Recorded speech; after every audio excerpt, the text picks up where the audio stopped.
Tere 3. K-klass! Täna saame teada, mis oli Aardel aekas. Ja kordame omadussõnu.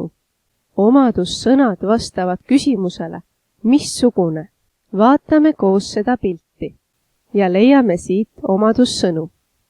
Laual on kellegi päevik. See on avatud ja kui sa loed selle läbi, näed, et siin sees on aus arvamus, et kevad tegi tüdrukud imelikuks. Selle kirstu külgedel on armas muster. Omadussõnaks võib olla ka värv. Siin on roosa telefon, aga siin must rahapada.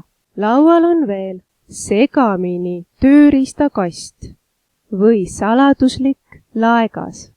Pildil näeme ka säravaid pärleid, aga siin on tume võti ja tugevad tangid. Suure palli kõrval näeme uhket pilvebaleriini. Laual on veel kuivanud roosid, maitsvad kommid ja vanad kirjad. Jäta palun kuuldud omadussõnad meelde, sul läheb neid vaja töövihikus. Ja nüüd kuula, kuidas õpetaja Maire loeb sulle juttu. Suletud laegas. Suletud laegas. Mart võttis alles linnakodus kaelast võtme, mille vanaisa oli talle maalt koos laekaga kaasa andnud. Selles laekas on aarded, omamoodi pärlid, mis hakkavad alles siis särama, kui neid südamega silmitsed, oli vanaisa talle silma vaadates lausunud. Silmanurkades naerukurrud. Anna keksis toas ringi ning loetles ühe hingetõmbega asju, mis ühes korralikus aardelaekas peaksid olema.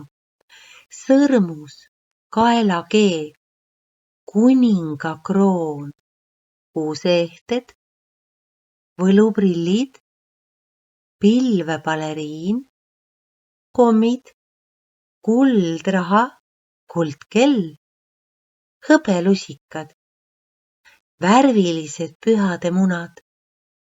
Mart vangutas pead. Ega pilvebaleriin pole aare, see on mänguasi. Minul on see kõige kallim mänguasi, kuid vana ei jaksa enam lennata. Mart arvas hoopis, et laekas võiksid olla tööriistakomplekt, et saaks koos vanaisaga puutööd teha. Kahju, et arvuti siia ei mahu, unistas Mart. Jalgpall mahuks, kui see õhust tühi oleks, aga vana käib veel küll. Mart ja Anna küsisid ka isa ja ema arvamust, et mis on neile elus kõige tähtsamad aarded.